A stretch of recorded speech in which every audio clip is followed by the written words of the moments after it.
Bonjour à tous, c'est Pierre et je suis très content de vous retrouver pour cette nouvelle vidéo. Alors aujourd'hui je vous parle à nouveau du livre d'Alan Kerr et on arrive au chapitre numéro 7 qui s'intitule Le lavage de cerveau et le partenaire endormi. Alors dans ce chapitre on va vraiment voir et comprendre le subconscient avec Alan Kerr qui nous l'explique. Juste avant d'entamer le chapitre, je voulais juste vous dire abonnez-vous si vous voulez recevoir et être mis au courant de toutes les nouvelles vidéos qui arrivent sur cette chaîne YouTube. Abonnez-vous juste en bas. Et puis, si vous voulez aussi recevoir mon guide qui vous permet d'arrêter de fumer en connaissant les 6 étapes nécessaires pour arrêter de fumer avec le bon état d'esprit, vous avez juste à cliquer en haut à droite ou en haut à gauche, je ne sais plus exactement où c'est. Vous cliquez et je vous envoie ça gratuitement dans votre boîte mail. C'est parti, donc le lavage de cerveau et le partenaire endormi. Donc, Alan Kerr nous dit que notre subconscient, il a des effets qui sont puissants sur notre vie et sur nos prises de décision en général. Et il va nous expliquer en fait que 99% de ce qu'on fait ou de ce qu'on pense faire consciemment est en fait généré par notre subconscient juste avant. Et pour vous donner une petite idée en fait du subconscient et de ce que c'est, ça c'est moi qui vous le dis, hein, c'est pas Alan Kerr. Par exemple, vous savez quand vous éternuez. Aujourd'hui, vous éternuez ou vous toussez, vous allez mettre votre main devant la bouche et vous n'allez pas forcément y penser. Vous voyez, vous allez le faire machinalement. Instinctivement, vous avez l'impression que vous le faites par réflexe. En fait, ces choses-là, vous les avez fait consciemment en étant jeune parce que vos parents vous ont répété de mettre la main devant la bouche quand vous éternuez, quand vous vous mettiez à éternuer ou à tousser. Et aujourd'hui, vous n'avez même plus besoin d'y penser. C'est comme un réflexe, vous l'avez totalement intégré. Donc consciemment, vous avez appris à mettre votre main devant la bouche et inconsciemment, aujourd'hui, vous mettez votre main devant la bouche quand vous faites ça.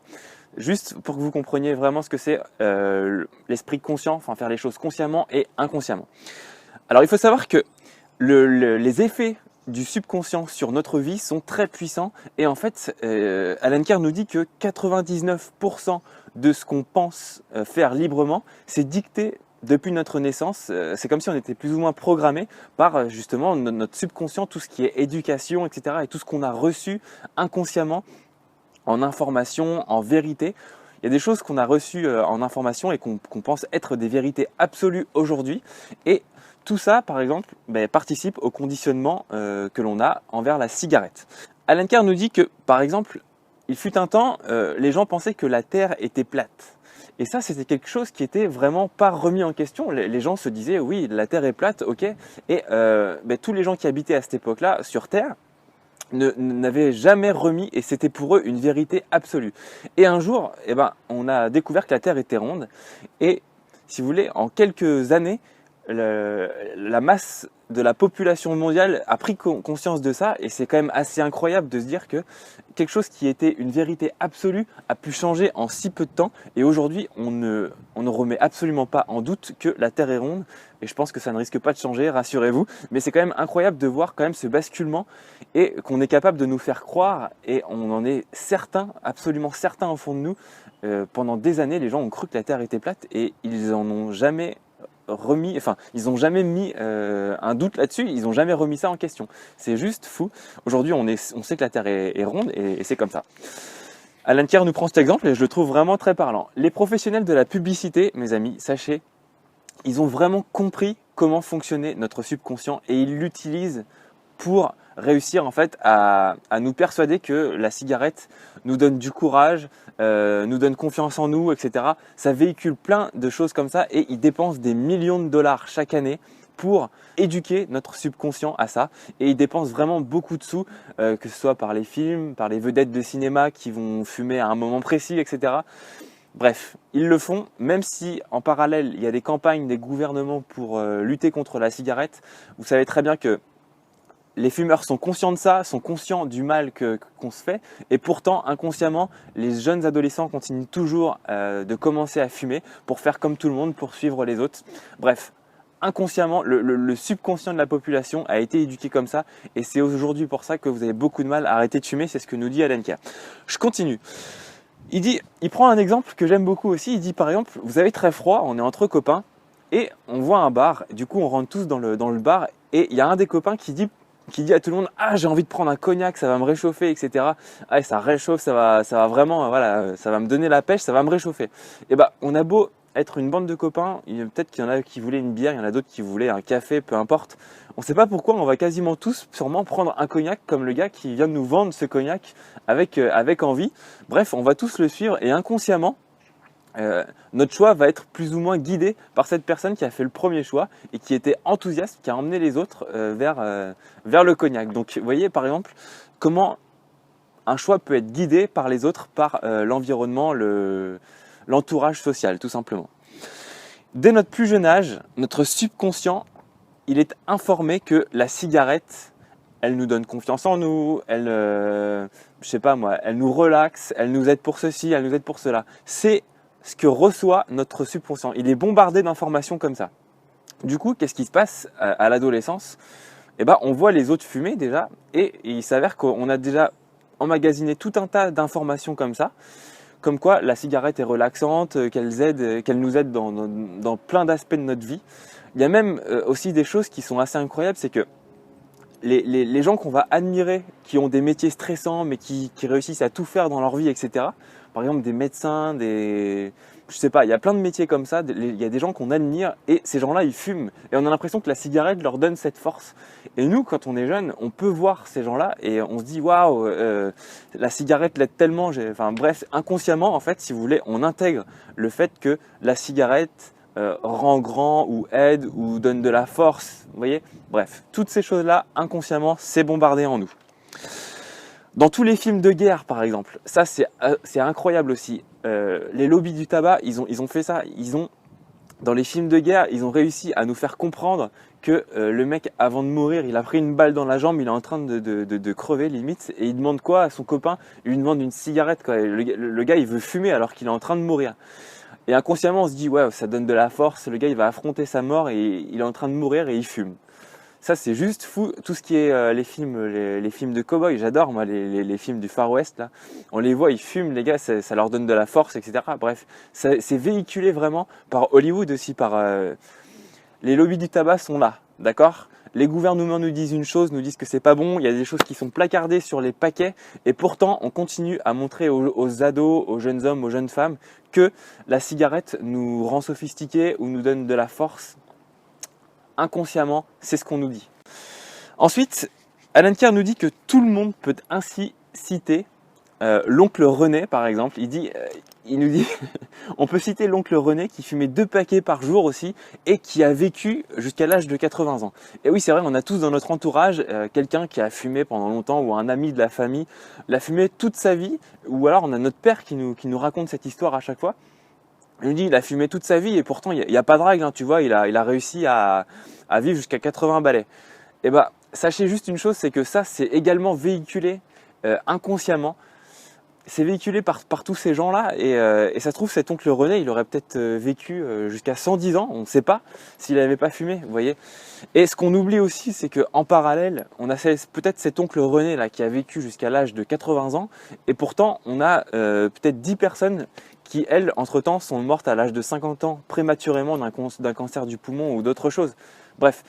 Sachez vraiment une chose, c'est que moi j'ai horreur de vous parler des méfaits de la cigarette, de vous faire peur, etc. Puisque les fumeurs, on est déjà baignés là-dedans en fait, on est déjà baignés dans nos peurs. Donc je suis pas du tout là pour vous faire peur, je suis simplement en train de vous dire que inconsciemment, il faut aussi se méfier de notre entourage et des histoires qu'on entend comme quoi cette personne-là a vécu jusqu'à l'âge de 80 ans en fumant 2 paquets par jour toute sa vie depuis l'âge de 20 ans.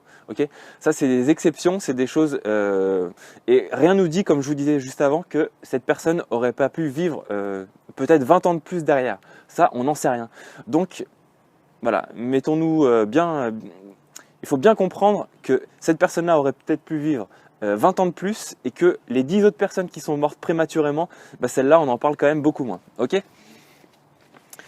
La majorité des fumeurs sont dotés d'une forte volonté. C'est ce qui est piégeant en fait. C'est ça qui nous piège aussi, c'est que souvent c'est des gens qui ont la pêche, c'est des gens qui prennent les choses en main, qui ont leur vie en main quand même. Et il y a un caractère un petit peu de battant des gens, vous savez, ben justement c'est ce que je vous disais juste avant. Et Alan Kerr le dit, il dit que c'est souvent les gens qui sont dans des métiers comme la médecine, les médecins, les gens qui ont des métiers un peu stressants, le commerce, etc. Ça, c'est des gens qui fument et du coup, ces gens-là, on les admire. Et finalement, pour leur ressembler, qu'est-ce qu'on fait? Eh ben, on se dit, je vais prendre une cigarette parce que j'ai peur de louper quelque chose. Je me dis, si ce gars-là fume et qu'il a une vie active comme ça, voilà, je l'admire et inconsciemment, je me dis, ben, je vais essayer de fumer comme lui parce que ça me donne les mêmes résultats que lui. Bref. Alan Carr nous dit aussi que notre société condamne fortement les héroïnomanes ou les gens qui sniffent de la colle. Voilà, il dit alors qu'il laisse des bureaux de tabac à tous les coins de rue avec la possibilité pour les fumeurs d'acheter cette merde. Et du coup, je devrais pas dire de grossièreté, je suis désolé, pour acheter des cigarettes. Bref. Alan Carr nous dit que du coup c'est quand même incroyable parce que les héroïnomanes ça représente une centaine de décès en Grande-Bretagne par exemple par an, alors que la cigarette ça va être vraiment bien au-delà, on est sur des chiffres qui sont beaucoup plus incroyables que ça et pourtant on laisse, on laisse cette drogue continuer. Il nous parle aussi des sniffers de colle, on les diabolise alors que c'est 10 morts par an en Grande-Bretagne, c'est juste incroyable quoi. Et on nous laisse fumer comme ça pendant des années, on laisse nos jeunes continuer à aller acheter leur première cigarette, voilà, c'est juste fou. Et il faut savoir que ça a été jusqu'à 60% d'entre nous pendant un temps qui étaient touchés par la nicotine. Ça, on laisse faire, on laisse les bureaux de tabac ouverts, voilà, on laisse les gens à continuer de s'approvisionner par ce poison là, on laisse les gens fumer comme ça. Alors qu'on pourrait tout aussi bien diaboliser, si vous voulez, les héroïnomanes ou les sniffers de colle, tout comme, ou même le cannabis tout simplement. Vous voyez le cannabis qu'on en fait, c'est incroyable. Si dans les médias, si inconsciemment la population était avertie des vrais dangers du tabac et de ce que c'est vraiment que la nicotine et que cette dépendance, que ce poison, si c'était réellement fait avec les bonnes méthodes pour que inconsciemment les jeunes soient directement baignés par les bonnes informations, eh ben, il n'y aurait pas tout ça. Il y aurait plus ce lavage de cerveau global. Il y a eu jusqu'à 60% quand même de la population qui a fumé pendant un moment. C'est incroyable. Dans nos pays occidentaux, je parle. Ça reste quand même le tueur numéro 1 justement dans nos pays occidentaux. Sachez-le, ça reste le tueur numéro 1. C'est juste incroyable. C'est incroyable. À votre avis, qui sont les bénéficiaires, les grands bénéficiaires de cette industrie qui retire le plus de profit du fait que nous fumions? Tout simplement, c'est les gouvernements. Et oui, par les systèmes de taxation, etc. C'est le gouvernement et évidemment, c'est les compagnies de tabac. Donc sachez que tant que ça rapportera et tant qu'on sera autant à fumer et qu'on n'aura pas décidé de mettre l'accent sur l'éducation des gens et vraiment faire comprendre aux gens par les bonnes méthodes ce qu'est vraiment la cigarette et le tabagisme, on restera sur des gros bénéfices et on restera sur de l'investissement massif de la part des compagnies de tabac sur la manipulation des foules tout simplement et sur la manipulation de nos cerveaux. C'est quand même juste incroyable. Alan Carr nous dit que son père également était un fumeur immodéré. Et il dit que c'était un homme robuste et pourtant il a été fauché à 50 ans par la cigarette.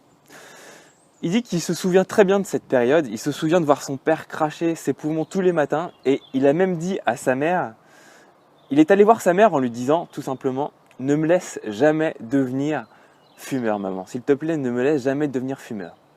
Du coup, Alan Carr, quand il était adolescent, il était sportif, il s'est mis à fond dans le sport, il s'est mis à fond, à fond dans l'activité physique, etc. Il avait plutôt une vie saine et pourtant, il est devenu fumeur comme son papa avant lui et il a fumé jusqu'à 5 paquets par jour. À l'âge de 40 ans, il ne savait plus rien faire sans allumer une cigarette, c'est ce qu'il nous dit. Il nous dit « Je ne pouvais même pas changer une chaîne de télé » ou même éteindre l'ampoule dans le salon sans allumer une cigarette. C'est exactement ce qu'il nous dit. Il dit c'est juste incroyable. Il dit auparavant il avait totalement refusé la cigarette, il avait vu ce que ça avait fait pour son père, etc. Et pourtant la manipulation de tout l'environnement, que ce soit l'environnement social, que ce soit enfin bref, toute cette manipulation l'a amené à fumer jusqu'à 5 paquets par jour. Il en était dépendant totalement à 40 ans. C'est incroyable ce qu'a réussi à faire cette drogue. Alan Carr nous dit « Je savais que cela me tuait ». Il dit « Par contre, il parvient toujours pas à comprendre comment il a pu ignorer l'impact que ça avait sur lui, sur son mental en fait, sur son esprit. Ça, il parvient toujours pas à comprendre comment il a pu ignorer ça, tellement aujourd'hui, pour nous, enfin, si vous êtes au courant maintenant de toutes ces informations, vous êtes complètement conscient de la manipulation mentale et de ce lavage de cerveau en fait.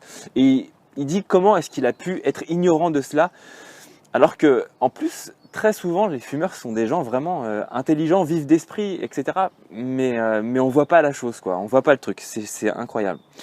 La nicotine est une drogue, il nous dit, nos sens en sont affectés, ça va jusqu'à manipuler, ça va jusqu'à biaiser notre sensation sur l'odeur et sur le goût qu'ont ces cigarettes en fait. On va jusqu'à penser que ça peut avoir bon goût alors que c'est dégueulasse quoi. C'est vraiment pas bon.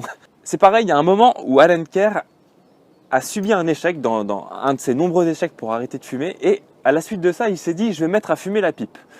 Et il s'est dit je vais me forcer vraiment à fumer la pipe, je ne toucherai plus une cigarette.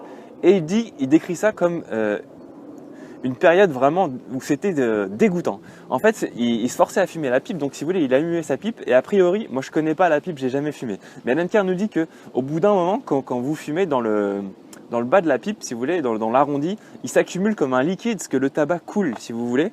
Et il dit qu'il y a des moments, il prenait ça avec sa pipe, et quand il aspirait, il y avait un espèce de ce liquide là du tabac qui était gluant et qui était infect et qui lui coulait dans la gorge, et il en a vomi. Pendant 3 mois, il s'est forcé à fumer ça lui piquait aussi, ça lui brûlait le bout de la langue, mais il s'est forcé, et au bout de 3 mois, il a réussi à fumer la pipe normalement. Et voilà, quand on le croisait dans la rue après ces 3 mois où il en est quand même venu jusqu'à vomir, hein, et au bout d'un moment, les gens se disaient ah, cette personne a l'air heureuse de fumer. Voilà, on l'aurait croisé dans la rue, on se serait dit cette personne a l'air heureuse de fumer sa pipe. Alors que non, en fait, pendant 3 mois, il s'est forcé vraiment à fumer cette pipe alors que son corps n'en voulait pas. C'est fou. Les gros dangers également, c'est l'éducation sociale. Donc ça, on en parlera plus longuement si vous voulez.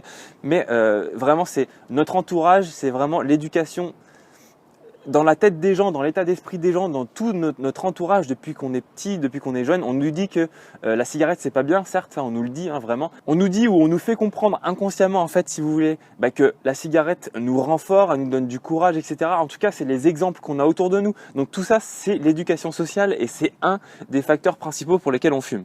Il y a ça, il y a aussi l'expérience que nous renvoie cette drogue, c'est-à-dire une fois qu'on commence à être accro, on essaie d'arrêter de fumer, et à chaque fois on voit qu'on replonge parce qu'on n'a pas les bonnes informations, on n'a pas le bon état d'esprit pour arrêter de fumer. Donc tout ça fait que l'expérience et l'éducation nous enferment dans la cigarette, et ça éduque finalement en mauvais notre subconscient, et ça nous enfonce dans cette addiction.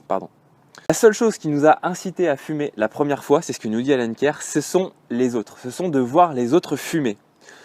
On a l'impression en fait de manquer quelque chose, et c'est ce qui fait qu'on va être un jour ou l'autre poussé pour essayer de fumer, pour faire comme tout le monde. Donc la seule chose qui nous pousse à faire ça, c'est pas le goût, c'est juste en fait de voir les autres faire. On voit les autres faire et on a l'impression de manquer quelque chose. C'est simplement ça, c'est l'entourage. Alan Kerr nous dit qu'il y a quelque chose qui est impressionnant, c'est que depuis quelques années maintenant, on met des moyens colossaux en termes d'argent en fait. On met vraiment des moyens impressionnants sur la recherche contre le cancer. On lutte assidûment contre ça, on met beaucoup d'argent, et en parallèle par rapport à ça, si on prend tout cet argent, on peut le multiplier, on ne sait pas par combien, mais les moyens qui sont mis en place pour éduquer nos jeunes, pour la publicité envers nos jeunes, pour qu'ils continuent de fumer, elle est encore plus importante. Alors que c'est déjà des moyens énormes qui sont mis pour lutter contre le cancer. On devrait vraiment mettre beaucoup de sous pour éduquer nos jeunes, pour leur faire comprendre, pour éduquer en fait les foules, et que de génération en génération on apprenne aux gens. Mais c'est en train de se passer, mes amis, j'en suis persuadé. Et c'est aussi pour ça que je publie ce genre de vidéos. C'est parce que si vous voulez, toute cette éducation des foules, surtout dans nos pays occidentaux ou au Maghreb, comme je vous disais tout à l'heure, bref, on est vraiment conditionné là-dedans pour fumer, pour continuer de fumer, et je suis persuadé que ça passe par l'éducation. Il faut que les jeunes, quand ils arrivent à l'âge où ils vont prendre leur première cigarette, où ils sont dans l'âge, si vous voulez, ils sont sujets à prendre ces premières cigarettes, il faut que les informations qu'ils ont reçues depuis qu'ils sont jeunes, et que les informations qu'ils vont avoir au moment où ils vont peut-être prendre cette cigarette, il faut que l'information soit claire et nette, et il ne faut plus que ce soit biaisé comme c'est fait aujourd'hui par les manipulations, par tout ce pognon qui est injecté par les compagnies du tabac Voilà, si ça commence à moins générer de fric, si vous voulez, eh ben, ils vont se tourner vers d'autres choses et ils vont arrêter de nous mettre cette merde à disposition, en fait, tout simplement. Je suis en train un petit peu de dévier de mon chapitre numéro 7, je suis désolé, c'est parce que ça me touche beaucoup. J'ai vraiment envie que le maximum de personnes arrêtent de fumer. Du coup, je me permets de vous dire que ce chapitre est terminé et partagez cette vidéo au maximum, plus les gens la verront et plus de personnes réussiront à arrêter de fumer. Il faut qu'on soit vraiment solidaires entre fumeurs, donc partagez cette vidéo. Mettez-moi aussi un pouce j'aime si vous avez aimé cette vidéo. Si vous n'avez pas aimé, vous mettez j'aime pas, il n'y a pas de souci. Et moi, je continuerai à vous faire tous les chapitres de ce livre, plus toutes les vidéos que je vous donne. Et surtout, n'hésitez pas, je vous mets un petit bandeau à télécharger mon guide gratuit avec les 6 étapes pour arrêter de fumer facilement et avec le bon état d'esprit. Vous avez juste à cliquer là, je vous l'envoie sur votre boîte mail. Je vous dis à bientôt, partagez cette vidéo, abonnez-vous, ciao!